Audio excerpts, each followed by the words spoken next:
Hi guys, അപ്പോൾ എല്ലാവർക്കും cute ക്ലൗഡിലേക്ക് സ്വാഗതം. അപ്പോൾ ഇതൊരു പുതിയ വീഡിയോയിലൂടെ വന്നിരിക്കുന്നത് കുറച്ച് കാലത്തിന് ശേഷമാണ് വീഡിയോ ഇടുന്നത്. അപ്പോൾ ഇന്ന് എൻ്റെ ആപ്പിൾ 2022 ബർത്ത്ഡേ ആണ്. അപ്പോൾ എൻ്റെ വീഡിയോ കുറച്ച് ക്യൂട്ടാണ് ഞാൻ കാണിക്കാൻ പോകുന്നത്. ഫസ്റ്റ് ഇതുപോലത്തെ ഒരു ക്യൂട്ട് ഫ്രെയിമാണ്, നല്ല രസമുള്ള ഫ്രെയിമാണ്, നല്ല ഇഷ്ടപ്പെട്ടിട്ടുണ്ടായിരുന്നു. പിക്ക് ഞാൻ വരച്ചതാണ്. പിന്നെ ഇതുപോലത്തെ രണ്ട് പിങ്ക് ക്യൂട്ടായിട്ടുള്ള ഇയറിങ്സ് ആണ്, നല്ല രസമുണ്ട് കാണാനായിട്ട്.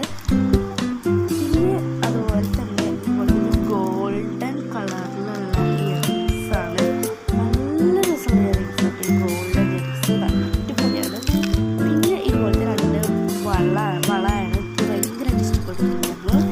പിന്നെ ഇതുപോലത്തെ ഫാബ്രിക് പെയിൻ്റാണ് 6 ഷർട്ട്സ് വരുന്നത്. പിന്നെ ഇതുപോലത്തെ അക്രിലിക് മാർക്കറാണ് 12 ഷർട്ട്സ് വരുന്നത്, അടിപൊളി മാർക്കറാണ്. പിന്നെ ഇതുപോലത്തെ കവർ സ്റ്റിക്കറിൻ്റെ വന്നിട്ടുണ്ട്. ഇതൊക്കെയാണ് ഗിഫ്റ്റ്സ്. അപ്പോൾ ഇഷ്ടപ്പെട്ട ലൈക്ക് സബ്സ്ക്രൈബ് ചെയ്യാൻ മറക്കരുത്. അടുത്ത എന്ത് ക്രാഫ്റ്റ് വീഡിയോസ് ആണെന്ന് കമൻറ്റ് ചെയ്യണം. അപ്പോൾ ബൈ.